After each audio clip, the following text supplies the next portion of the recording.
Frères et sœurs, que la paix et la grâce de notre Seigneur et Sauveur Jésus-Christ soient avec vous.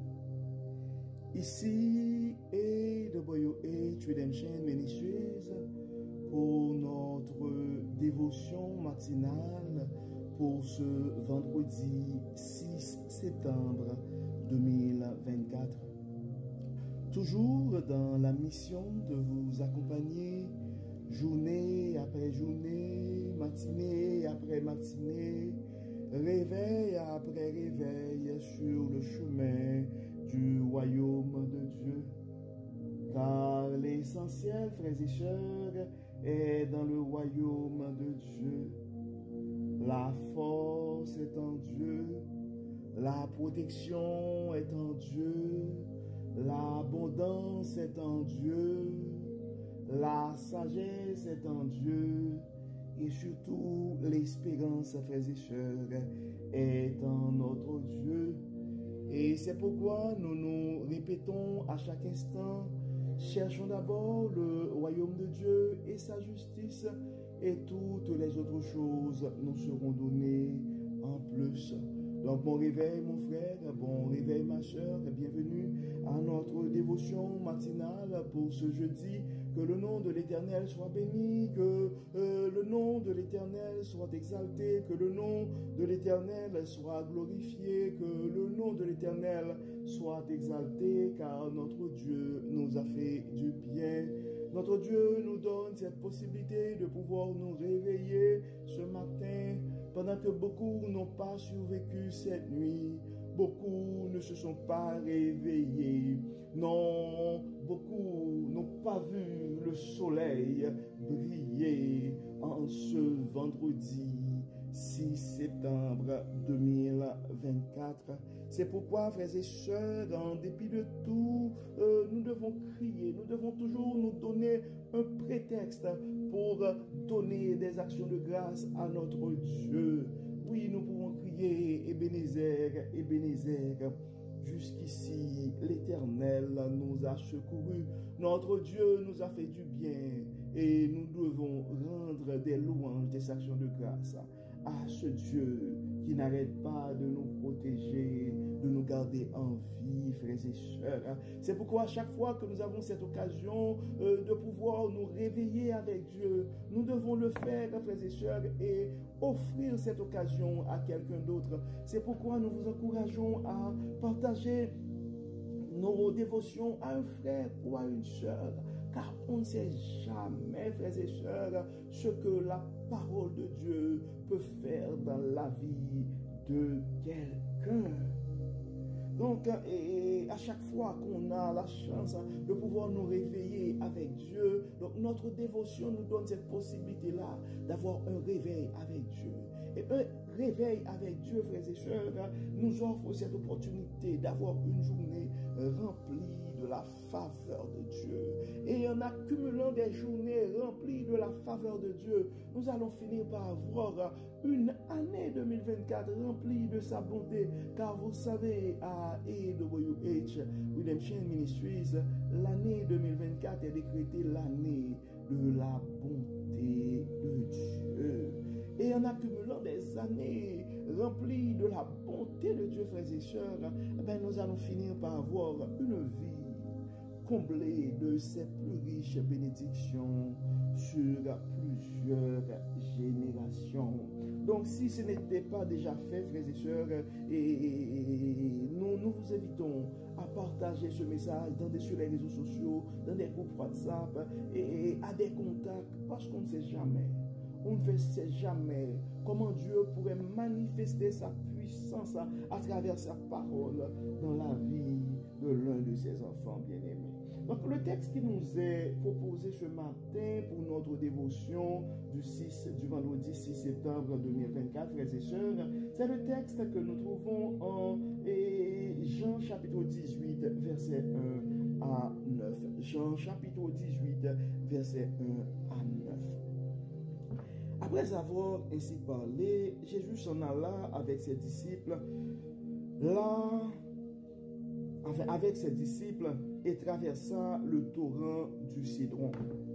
Il y avait là un jardin où il entra avec eux. Or, Judas qui le trahissait, connaissait bien cet endroit, car Jésus s'y était souvent rendu avec ses disciples.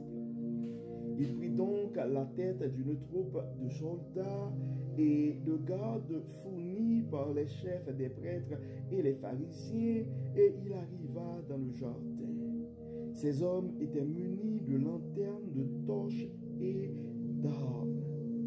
Jésus, qui savait tout ce qui allait lui arriver, s'avança vers eux et leur demanda, « Qui cherchez-vous » Il répondit, « Jésus de Nazareth. »« Je suis Jésus, leur dit-il. Au milieu d'eux se tenait Judas, celui qui le trahissait. Au moment même où Jésus leur dit, « Je suis Jésus », ils eurent un mouvement de recul et tombèrent par terre. Une seconde fois, il leur demanda, « Qui cherchez-vous » ? Jésus de Nazareth, répétèrent-ils. « Je vous ai dit que je suis Jésus, reprit-il. Puis c'est moi que vous venez chercher. Puisque c'est moi que vous venez chercher, laissez partir les autres. » Ainsi s'accomplit cette parole qu'il avait prononcée peu avant. « Je n'ai perdu aucun de ceux que tu m'as donnés. » Simon-Pierre, qui avait une épée, la dégaina en donnant un coup au serviteur du grand prêtre et lui coupa l'oreille droite. Ce serviteur s'appelait Malchus. Jésus dit à Pierre, « Remets ton épée au fourreau. Ne dois-je pas boire la coupe du jugement que le Père m'a destinée ?» Nous venons de lire, frères et sœurs, et le texte que nous trouvons en Jean chapitre 18, verset 1 à 11. En fait, nous avons annoncé jusqu'au verset 9, mais nous avons lu pour les raisons de la cause jusqu'au verset 11. Et Jean chapitre 18, verset 1 à 11. En fait, c'est un texte, frères et sœurs, qui nous rappelle le récit de l'arrestation de Jésus. Et il faut rappeler que ce texte ou ce récit a été rapporté dans les 4 évangiles. Donc Matthieu l'avait rapporté en Matthieu 26, versets 47 à 56.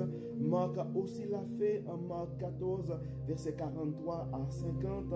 Et Luc aussi a rapporté ce récit en Luc 22, versets 47 à 53. Donc on voit que c'est un texte qui nous raconte plusieurs cas.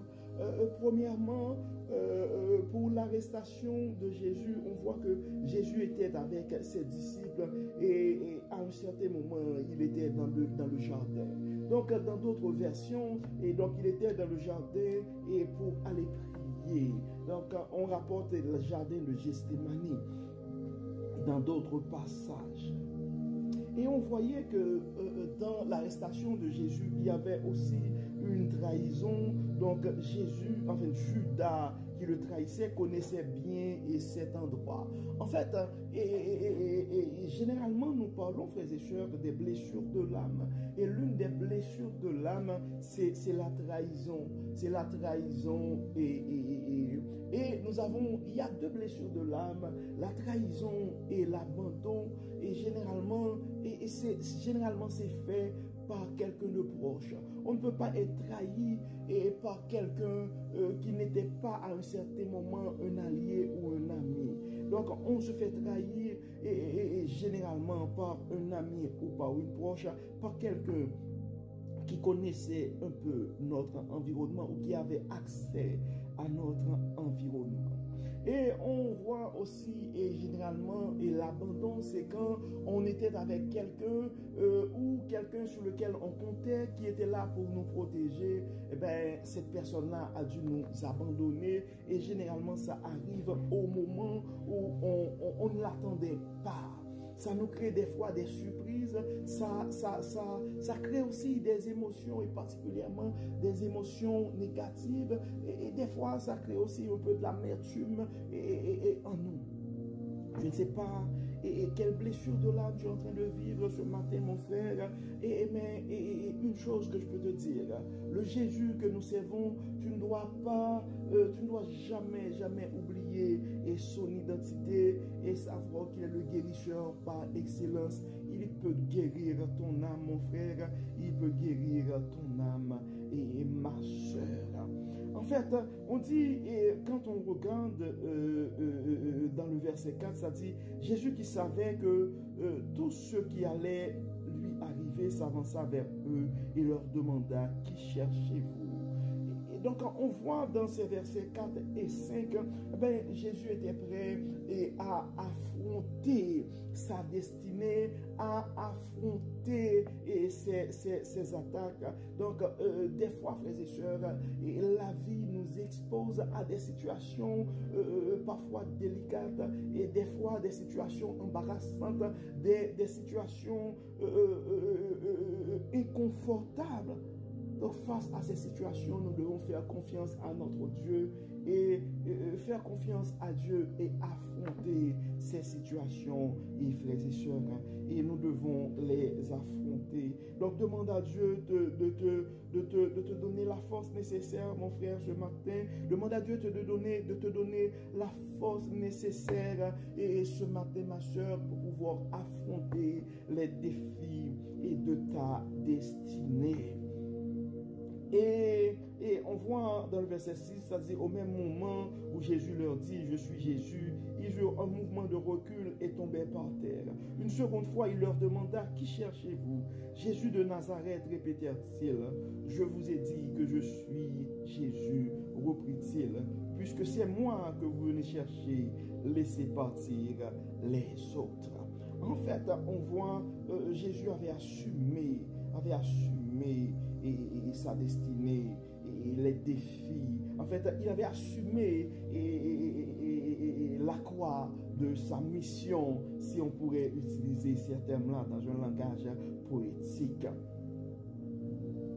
Et dans le verset 9, ça dit, ainsi s'accomplit cette parole qu'il avait prononcée peu avant. Je n'ai perdu aucun de ceux que tu m'as donnés. Ça, c'est important, frères et sœurs, et de te rappeler, mon frère, c'est important de te rappeler, ma sœur, peu importe les détours de la vie, peu importe les situations embarrassantes, humiliantes, et peu importe la trahison, peu importe l'abandon, il y a une chose à te rappeler ce matin. Les promesses de Dieu dans ta vie vont rester toutes entières. Non, mais non, il n'y a pas un iota, il n'y a rien qui va enlever des promesses de Dieu dans ta vie. Donc dans le verset 9, ça dit, ainsi s'accomplit cette parole qu'il avait prononcée peu avant. Je n'ai perdu aucun de ceux que tu m'as donnés. Donc les promesses de Dieu dans ta vie sont véritables, mon frère. Les promesses de Dieu dans ta vie sont véritables, ma soeur. Ça pourrait arriver que tu connais l'abandon, tu connais la trahison, tu connais de la peine et tu connais l'humiliation, toute forme d'émotion négative, toute forme d'adversité. Mais tu dois comprendre que Dieu n'a rien enlevé de sa promesse. Donc la promesse de Dieu sur ta vie est entière. Mon frère, la promesse de Dieu sur ta vie va garder son entièreté, ma soeur.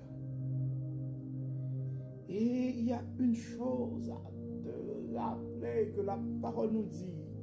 À moi la vengeance, à moi la rétribution. Ne cherche pas à te rendre justice. Ne cherche pas à te défendre. Dans le verset 10, Simon-Pierre, qui avait une épée, la dégaina en donnant un coup au serviteur du grand prêtre et il lui coupa l'oreille droite. Ce serviteur s'appelait Malchus. Et dans le verset 11, qu'est-ce qui arrive, frères et sœurs? Jésus dit à Pierre, remets ton épée au fourreau. Ne dois-je pas boire la coupe du jugement que le Père m'a destinée? Donc, dans d'autres versions, et frères et sœurs, en fait, Jésus-Christ a dit beaucoup plus. Et on ne va pas rentrer dans ces détails pour les raisons de la cause. Mais il y a une chose, la chose que nous devons nous rappeler ce matin, et frères et sœurs, à travers cette méditation. Sur le chemin du parcours du royaume, ça pourrait arriver, frères et sœurs, la trahison, l'abandon, des persécutions. Ce sont des choses que nous pouvons trouver sur le chemin du royaume. Mais nous devons comprendre, et frères et sœurs, en dépit de tout, nous devons affronter, nous devons compter sur Dieu pour nous fortifier dans ces moments, afin que nous puissions accepter la croix de notre mission, afin que nous pouvions accepter les responsabilités, les aventures ou les attaques qui viennent avec cette mission que Dieu nous confie. Oui, nous devons les accepter et compter sur Dieu pour nous aider à les affronter. Et autre chose que nous devons nous rappeler, frères et sœurs, dans ces situations, nous n'avons pas à nous défendre, car Dieu va nous donner, va nous procurer la protection nécessaire.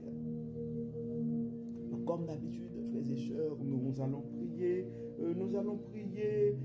Premièrement pour demander à Dieu la protection, pour demander à Dieu de nous protéger et de la trahison, de nous protéger de la trahison, de nous protéger des abandons, de nous protéger des émotions négatives que ces blessures de l'âme pourraient apporter. Nous allons demander à Dieu de nous guérir aussi de nos blessures de l'âme, de nous donner la force, le courage et la sagesse nécessaires, de ne pas garder en nous la haine, l'amertume, mais de pouvoir pardonner et continuer à espérer en lui.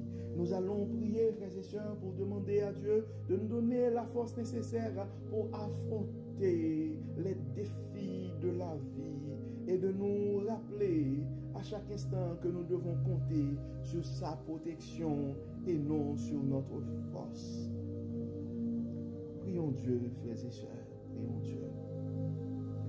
Dieu de bonté, Dieu de miséricorde, nous te disons merci Seigneur pour la manière que tu n'arrêtes pas de nous enseigner à travers ta parole. Tu n'arrêtes pas de nous révéler ta sagesse. Dieu de bonté, Dieu de miséricorde, Dieu 3 fois saint. Merci Seigneur pour ton amour, merci pour ta grâce. Et nous remettons entre tes mains nos blessures de l'âme. Nous avons des frères et sœurs qui sont souffrants ce matin à cause de la trahison, à cause de l'abandon, à cause de l'humiliation ou d'autres formes de blessures. Dieu clément, dans ta bonté, dans ta miséricorde, dans ton omnipotence, viens Seigneur, touche nos cœurs, guéris nos âmes et enlève en nous toute forme d'amertume et pense sur nos blessures. Enlève en nous, Dieu clément, toute forme de rancune. Aide-nous à pouvoir partager. Libère-nous, Dieu clément, de toute forme d'émotion négative. Libère-nous de toute forme d'angoisse, de peur et d'inquiétude. Aide-nous, Dieu clément, à pouvoir affronter les défis de notre destinée. Et aide-nous à pouvoir rester fidèles à toi en dépit de tout. Dieu clément, Dieu de bonté, nous remettons présentement entre tes mains nos frères et sœurs qui sont en train d'affronter des défis de la vie. Beaucoup sont attaqués dans leur corps, beaucoup d'autres dans leurs finances, d'autres dans leurs relations, d'autres dans leur mental. Beaucoup de nos frères et sœurs ont des problèmes d'anxiété, des problèmes de dépression, toute forme de soucis de santé mentale.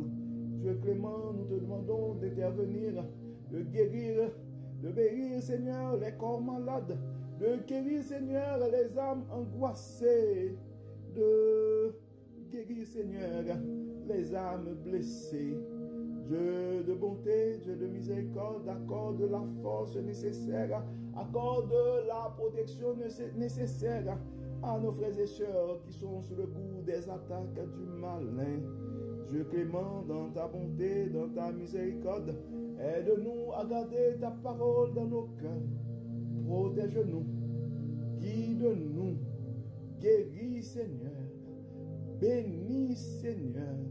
Nos enfants sont entre tes mains, nos jeunes sont entre tes mains, nos aînés sont entre tes mains. Bénis, Seigneur, guéris, Seigneur. Guide-nous, Dieu clément, prends toute la place de nos vies et que tout soit fait pour la gloire de ton nom. Éclaire-nous, dévoile-nous ta sagesse. Protège-nous. Au nom de Jésus, nous prions. Amen. Amen. Frères et sœurs, nous arrivons au terme de notre dévotion pour ce vendredi 6 septembre 2024. Nous espérons que votre âme a été bénie et d'ici là, nous vous souhaitons une excellente journée sous le regard du Dieu Tout-Puissant. Que le Seigneur nous bénisse, que le Seigneur nous protège, qu'il nous accorde sa grâce. Au nom de Jésus. Amen. Amen. Encore une fois, bon vendredi, frères et sœurs, sous le regard du Dieu Tout-Puissant. Bonne fin de semaine. Et à demain. Bye bye. Bye bye.